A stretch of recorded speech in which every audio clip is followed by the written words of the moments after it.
సుప్రభాతం sir. రావయ్య దాయనన్నారా? ఏమిటి, ఏదో ముఖ్యమైన విషయం మాట్లాడాలని ఫోన్ చేశా? తేల్చుకోవాల్సిన విషయాలు తేల్చేసుకుంటే మనసు తేలిక పడుతుంది. సర్లేవయ్యా, ముందు విషయం ఏమిటో చెప్పు. పాయింట్ ఏమిటంటే మా ప్రసాద్కి నీ ప్రేమనిచ్చి వెంటనే పెళ్లి చేసేయాలి. సడన్ బ్రేక్ వేసినట్టు నువ్వు హఠాత్తుగా పెళ్ళంటే ఎలాగయ్యా? ముందు మా ప్రేమ అభిప్రాయం కనుక్కోవాలి. ఆవిడ సంతోషంగా ఒప్పుకుంటే అప్పుడు ముహూర్తం నిర్ణయించాలి. ప్రేమ ఇష్టపడలేదనుకోండి, అప్పుడు మీ జడ్జిమెంట్ ఏమిటి? ఏముంది, తనకిష్టం లేకుండా ఎలా పెళ్లి చేస్తాను? ఏ ఆడపిల్లంటే బ్రేక్ డౌన్ అయిన బస్సు అనుకున్నావా? 10 మంది బలవంతాన్ని తీసుకెళ్లి పెళ్లి పీటల మీద కూర్చోబెట్టాను. ప్రేమ ఇష్టాయిష్టాలతో నిమిత్తం లేకుండా మా వాడికి ఇచ్చి వెంటనే పెళ్లి చేసేయాలి. అది నా జడ్జిమెంట్. ఏం దయానందం, బ్రేకు లేని బస్సులాగా నీ ఇష్టం వచ్చినట్టు మాట్లాడు. అమ్మాయికి ఇష్టం లేకపోయినా మీ అబ్బాయికి ఇచ్చి కట్టబెట్టినా. ఏం బెదిరిస్తున్నావా, ఆజ్ఞాపిస్తున్నావా? నోటితో చెప్పను, నీ కళ్ళతో నువ్వే చూసుకో.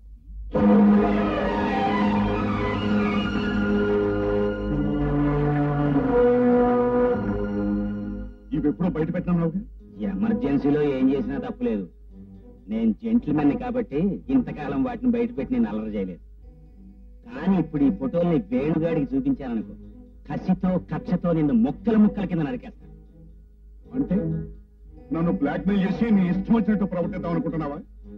అదేవి కుదరదు మరి. చూడు, ఫోటోలు పిల్లల్లాంటివి, నెగటివ్ కన్న తల్లి లాంటివి. అంచేత నువ్వెన్ని పిల్లలన్నా చంపు, నేను మళ్ళీ పుట్టించేస్తాను. అనవసరంగా బీపీ తెచ్చుకో. కూర్చో. మర్యాదగా నీ కూతుర్ని నా కొడుక్కి చెయ్యకపోయావో 100, 1000 ఫోటోలు ప్రింట్ చేయించి ఊరంతా పాంప్లెట్లా పంచిపెట్టేస్తాం. ఆ తర్వాత నీ చేత ప్రేమ బస్ సర్వీస్ అందించేసి ప్రేమ రిక్షా సర్వీస్ పెట్టించేస్తాను. ఆలోచించుకో. నేను అబద్ధం చెప్తున్నా? అబ్బాయి కదండి. మరేంటండి? డాడీ, నువ్వెన్ని చెప్పినా సరే ప్రసాదం చేసుకోవడం నాకు ఇష్టం లేదు. అది కాదమ్మా, దయానంద మామయ్యకి నేను మాటిచ్చాను. నువ్విచ్చిన మాట కోసం నాకు నచ్చిన మనిషిని చేసుకుని బ్రతికంత బాధపడమంటావా? జీవితాంతం ముడిపడి ఉండే బంధం విషయంలో నన్ను బలవంత పెట్టద్దు ప్లీజ్. Welcome Venu, welcome. ఏమిటి, వెళ్ళిన పని పూర్తయిందా? ఆ అమ్మాయి గర్భానికి శ్రీకారం చుట్టేసే ఉంటాయి. పార్టీ వాంతులు కూడా ప్రారంభం అయ్యే ఉంటాయి. ఏమంటావు? సారీ సార్, మీరు చెప్పింది చేయలేకపోయాను. ఏమిటి, తమాషగా మాట్లాడుతున్నావా? తమాషా కాదు సార్, నిజమా? అక్కడ అమ్మాయి మంచితనం చూసిన తర్వాత అలా చేయడం తప్పు అనిపించింది. తప్పు అనిపించి చెప్పిన పని చెయ్యకుండా చేతులు కుట్టు వచ్చేసావు. ఎంత డబ్బు, ఎంత శ్రమ, ఎంత కాలం వృధా చేసేసావయ్యా. స్వారీ అని ఒక్క మాటలో చెప్పేసావే గాని అసలు ఈ విషయంలో నేను ఎన్ని వేలు తగలేసుకున్నానో నీకు తెలుసు కదా. నిన్ను సెలెక్ట్ చేసుకోవడానికి రామయ్య తాత యాక్సిడెంట్ కి, మిలిటరీ వాళ్ళ నాటకానికి 25,000 పైగా తగలేసుకున్నాను. నీకు విద్య నేర్పించడానికి ఆ రతీదేవికి 5,000 పైగా సమర్పించుకున్నాను. నిన్ను హీరోని చేయడానికి కొన్ని వేలు, ఆ పెళ్లి వారికి చెల్లించడానికి కొన్ని వేలు, ఆ అమ్మాయి ఇంట్లో నిన్ను ప్రవేశపెట్టడానికి కొన్ని వేలు, నీకు అడ్వాన్స్ గా 25,000 తగిలేసింది. ఈ వ్యధవ చావు కబురు విన్నానుక. ఆవేశపడుతున్నా నేను చెప్పేయగలను సార్. ఇక నువ్వేమీ చెప్పొద్దు వేణు.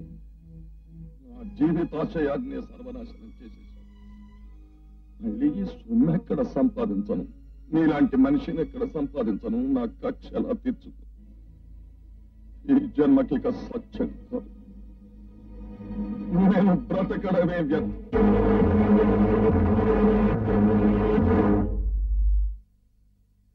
సారీ సార్, మీరింత తెగిస్తారని అనుకోలేదు. నా మూలంగా మీరు ప్రాణం తీసుకోవడం నాకు ఇష్టం లేదు. మన అగ్రిమెంట్ ప్రకారం మీరు చెప్పినట్టు నేను చేస్తాను.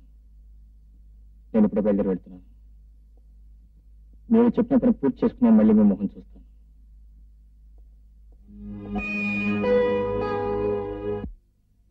వేణు,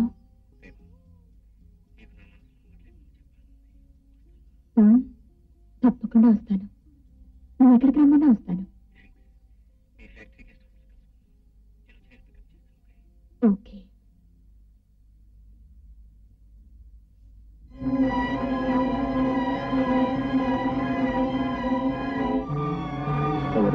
నేనెవరినో తెలియదా? మీరు తెలియకే మా ఇంటి ఎదురుగుండా మేడ మీద వాటలో ఉంటున్నారు కదా. అది ఇప్పటి సంగతి. నేను అడిగేది ఒకప్పటి సంగతి. నేనెవరినో గుర్తుకు తెచ్చుకో జగపతిరావు. మీరెవరో నాకు గుర్తు రావట్లేదు. అవునులే, దెబ్బ తిన్నవాడికి ఎవడు కుట్టాడో గుర్తుంటుంది కానీ దెబ్బ కుట్టిన వాడికి ఎందుకు గుర్తుంది? ఏమిటో మాట అసలు ఎవరు నువ్వు? నడిచిపోయిన నీ గతంలో నువ్వు చేసిన దారుణానికి ఓ ఉదాహరణ. నీ అబద్ధంతో కోర్టుకి, నీ కుట్రతో జైలుకి వెళ్ళొచ్చిన ఓ నిర్దోషి. నువ్వు అన్యాయం చేసిన రాజ్యం అనే ఓ కన్నెపిల్లకి అన్న. నువ్వు రాజ్యలక్ష్మి అమాయకురాలైన నా చెల్లెలు ఓ రోజు నీ దగ్గరకు ఉద్యోగం కోసం వచ్చింది.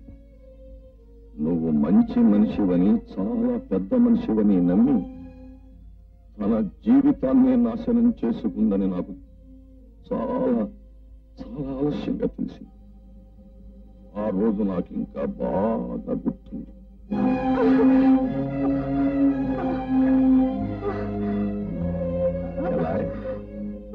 చలాయ్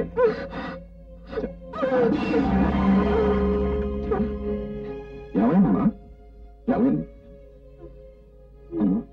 చలాయ్, నేను చెప్పిన మందులు జాగ్రత్తగా వాడు. అలాగే వస్తాను. ఏమిటి డాక్టర్ గారు చెప్పేది? నా చెల్లి రాజ్యం తప్పి కాబోతుందా? అవును గోపాలరావు గారు, రాజ్యానికి ఇప్పుడు 3 నెలలు.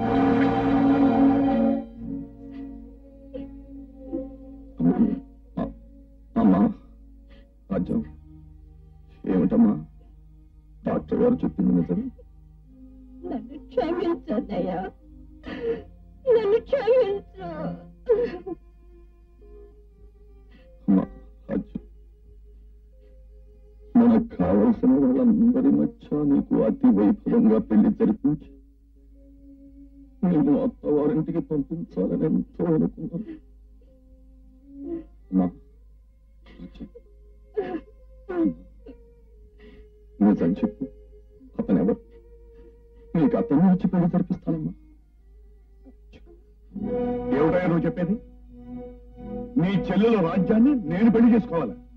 అంతస్తు నేను ఇచ్చిన ఎక్కుతున్న వాడిని, ఐశ్వర్యం నేను గమ్యం చేరుకోవాలనుకుంటున్న వాడిని నీ చెల్లెల్ని పెళ్లి చేసుకుంటే నా భవిష్యత్తు దెబ్బతింటుంది. ఆడపిల్లతో ఆడుకునే ముందు నీకు ఈ ఆలోచన రాలేదా జగపతిరావు? నీ భవిష్యత్తు నీకు ముఖ్యమైతే నా చెల్లెల బ్రతుకు నాకు ముఖ్యం. ఏమైనా సరే నువ్వు పెళ్లి చేసుకుని తీరాలి. లేదంటే ఏం చేస్తావు? మా చెల్లాయికి నువ్వు రాసిన ఉత్తరాల ఆధారంగా నిన్ను నలుగురిలోకి లాగుతాను, నిజాన్ని బయట పెడతాను. నా చెల్లాయికి న్యాయం జరిపించడం కోసం నేను ఎలాంటి దారుణానికైనా తెగిస్తాను జగపతిరావు, తెగిస్తాను. అలా ఆవేశపడ గోపాలరావు, నాకు ఒక 5 నిమిషాలు తెలియదు. ముందలా కూర్చో కూర్చో.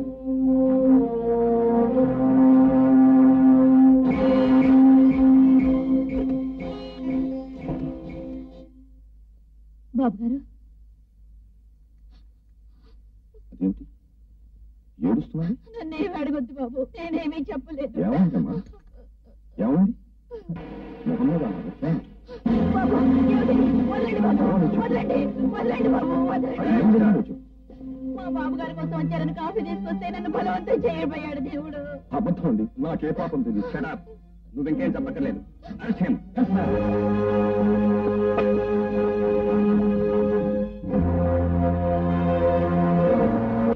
ఫీజు గురించి కూడా ఆలోచించకుండా కేసు టేకప్ చేశాం.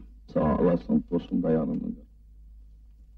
నన్ను మీరు నిరపరాధిగా రుజువు చేస్తే జీవితాంతం శ్రమపడైనా మీకు ఇవ్వవలసిన ఫీజు మీకు ఇచ్చుకుంటాను. Don't worry. నువ్వు చెప్పినట్టుగా మీ చెల్లెలకు అతను రాసిన ఉత్తరాలు నా చేతిలో పడ్డాయి కనుక ఇదంతా అతనాడిన నాటకమే అని నిరూపించి క్రిమినల్ గా వాడిని లోపల పంపిస్తాను, నిన్ను బయటికి రప్పిస్తాను.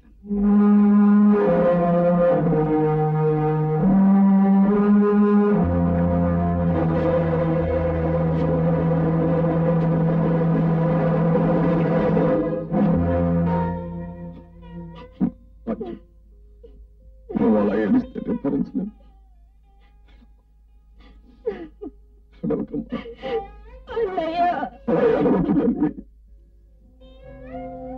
5 సంవత్సరాలు జైలు శిక్ష పూర్తయ్యాక నేను ఇంటికి వచ్చేసరికి నా చెల్లెలు మరణించింది అని తెలిసింది. గుండె పగిలేలా ఏడ్చాను.